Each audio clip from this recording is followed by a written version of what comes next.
We think it's best if you skip party this year, Emma. We want peace and calm for once.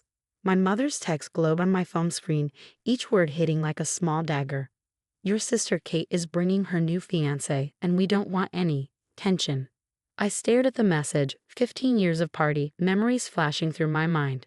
15 years of hosting elaborate celebrations in my restored Victorian home, of cooking meals that took days to prepare, of decorating every inch of space to create the perfect holiday atmosphere, all dismissed with a single text.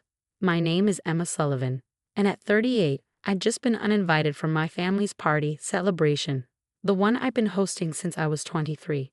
The irony wasn't lost on me. They wanted to celebrate in peace in my sister's small apartment instead of my spacious home, the home they'd once called too extravagant, too ambitious for a single woman.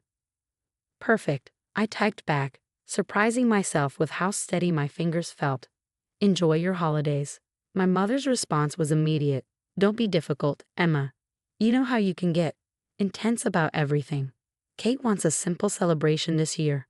Intense. That's what they called my attention to detail, my desire to make everything special. When I restored this old Victorian house by myself, they called it intense. When I turned my baking hobby into a successful online cooking channel, they called it intense. When I created magical party celebrations that neighbors talked about all year, they called it intense. I set my phone down and looked around my living room. The party tree wasn't up yet. It was only November 30th. But I could already picture where everything would go. The handmade ornaments I collected over the years, the vintage decorations I carefully restored, the special angel that always topped the tree. My phone buzzed again. Emma, you're not upset, are you? We just think it's Kate's turn to host. She's engaged now, and Mark's family is very traditional. Traditional. Like my sister who changed careers every 2 years was traditional. Like my parents who never hosted party, themselves were traditional. I picked up my phone, opened my banking app, and smiled. No worries at all, I replied. I have other plans anyway. And I did. Plans that had been in motion for months, plans that would make this party unforgettable, just not in the way my family expected. The next morning, I made 2 calls. The first was to my friend Olivia, who ran the local children's home. Everything's set, she told me excitedly. The kids can't wait. Are you sure about this, Emma? More sure than I've ever been, I replied, my heart warming at the thought of what was to come. The second call was to my agent. Yes, I had an agent now, another thing my family dismissed as intense. The contract's signed, she confirmed. The Food Network loved your party, special pitch. They'll start filming next week. I hung up and looked at my phone. 3 more texts from my mother, each more probing than the last. What other plans? You always host Christmas. Are you going somewhere? Emma, answer me. I set my phone to silent and pulled out my planning notebook. The one my sister had mocked as obsessive last party when I was organizing the perfect holiday meal. This year, it held different plans, special plans. The doorbell rang, interrupting my thoughts. It was Mrs. Anderson from next door, clutching a tin of cookies. Emma, dear, I just heard from your mother at the market. Is it true you're not hosting party this year? The whole neighborhood looks forward to your celebrations. I smiled, taking the tin. Don't worry, Mrs. Anderson. Party isn't canceled. It's just going to be different this year. Very different. As I closed the door, my phone lit up with another text, this time from Kate. Mom's worried you're mad. Don't be dramatic, sis. You know how overwhelming your Christmases can get. Mark's family likes things simple. I picked up my notebook again, running my finger down the carefully organized list. Simple wasn't in my vocabulary, and this party would prove why it wasn't a bad thing. My family wanted peace. They would have it, along with the realization of exactly what they'd given up. Let them have their simple Christmas. Mine was going to change lives, and they had no idea what was coming. The next 2 weeks flew by in a whirlwind of activity. While my family sent probing texts about my plans, I was busy transforming my Victorian home into something magical. The Food Network crew arrived, setting up equipment and capturing every moment as I decorated each room with a different theme. And this, I explained to the camera, gesturing to the massive tree in my living room, is our wish tree. Every ornament represents a child's party, dream. The producer wiped away tears as I showed her the handwritten wishes from the children's home, each one carefully transformed into a beautiful decoration. My phone buzzed constantly. Kate's messages grew more irritated. Mom says you're not even answering about party, dinner preferences. Are you trying to make me look bad? I smiled, remembering how last year she complained that my traditional party, dinner, was showing off. Now, apparently, my absence was equally problematic. The local news caught wind of what was happening. Local chef partners with children's home for party, miracle, read the headline. My mother called immediately. Emma, what's this article about? Are you doing this to spite us? No, Mom, I replied calmly, watching as volunteers helped set up the outdoor light display. I'm doing this because while you're all seeking peace, 30 children from the home have never experienced a real party celebration. The silence on the other end was telling.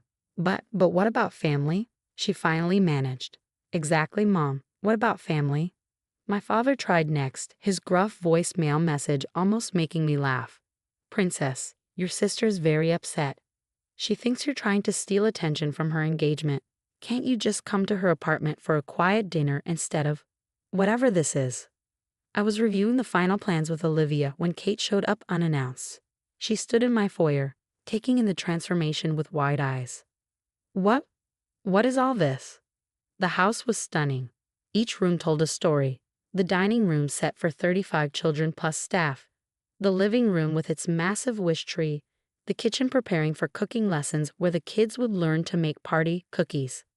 This, I said, gesturing around, is what party should be about. Not peace and quiet, but joy and giving. But Kate struggled, watching a crew member adjust lights for the upcoming TV special. Is that a Food Network van outside? It is. Turns out my intense approach to party is exactly what they were looking for. The special airs on party eve. Kate's face flushed. So this is about showing us up. Making us look bad for wanting a simple family Christmas. I shook my head, handing her a folder. Inside were photos and stories of each child who would be celebrating here, along with their party wishes. No, Kate. This is about making sure these children have the party they deserve. The kind of magical celebration I used to create for our family, before it became too overwhelming for everyone. She flipped through the pages, her expression softening. Emma, hi. You should go, I said gently. You have your simple party to plan, remember? Mark's traditional family is waiting. After she left, Olivia squeezed my arm. Your sister looked shocked. She's not the only one who'll be surprised, I replied, checking my planning notebook one last time. Everything was falling into place perfectly. That evening, my mother called again. Emma, honey, we've been thinking. Maybe we were hasty about Christmas. Your house has always been perfect for hosting, and sorry, Mom. I cut her off. But everything's arranged now. The children's home is counting on this celebration, and the Food Network has their schedule set. You and Kate enjoy your peaceful Christmas. I'll be creating some magic here. I could almost hear her mental calculations, the lost opportunity to be part of what was becoming the talk of the town, the realization that their simple party wouldn't make the same impact. But we're family, she tried one last time.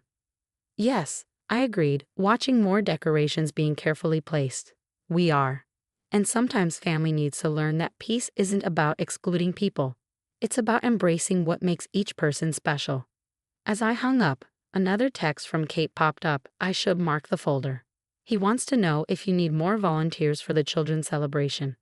I smiled, adding his name to my volunteer list. Maybe some traditions were worth keeping after all, just not in the way my family had expected. Party Eve arrived with a blanket of fresh snow, making my Victorian home look like something out of a fairy tale. The Food Network crew was capturing every moment as excited children from the home arrived in small groups, their eyes wide with wonder. Welcome to Party, Magic. I greeted each child, my heart warming at their amazed expressions.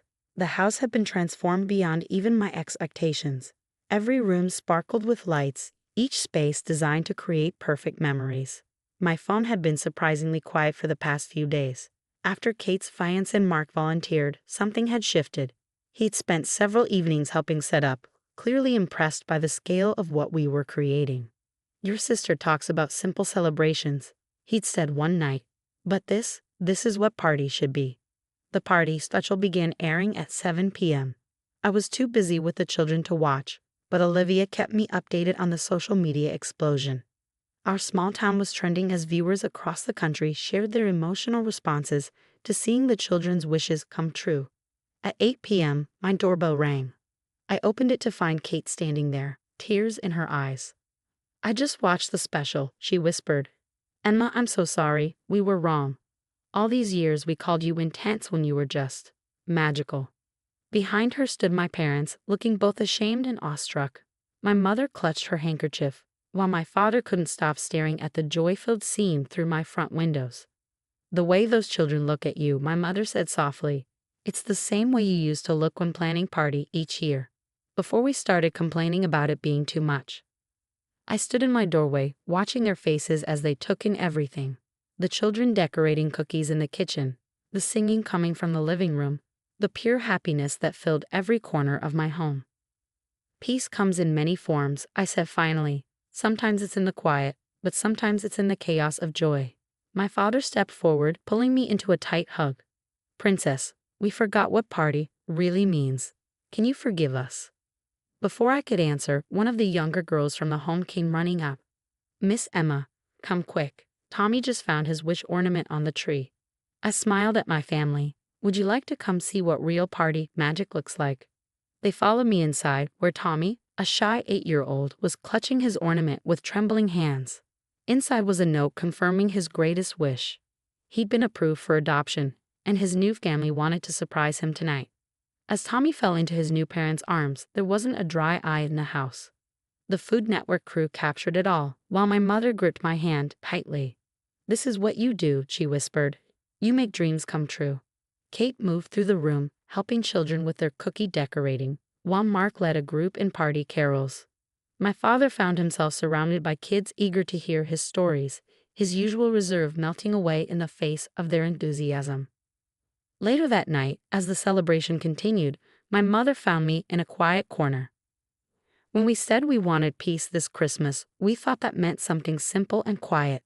But this," she gestured to the joy-filled rooms, "this is real peace. Watching dreams come true, seeing love in action." "That's all I ever wanted to create," I replied. Every Christmas, every celebration, it was about making magic real. The evening wound down with hot chocolate and carol singing. The children, tired but happy, were safely returned to the home, except for Tommy, who left with his new family. The Food Network crew packed up, promising this would become a holiday tradition. As my family prepared to leave, Kate hugged me tightly. "Our simple party tomorrow seems a bit silly now," she admitted. "Any chance your intense sister and her magical house could host instead?" I laughed, pulling out my planning notebook. I might have already prepared for that possibility. My father chuckled. "Of course you did, Princess. You always think of everything." And so party day found my family back in my Victorian home, celebrating together as we always had.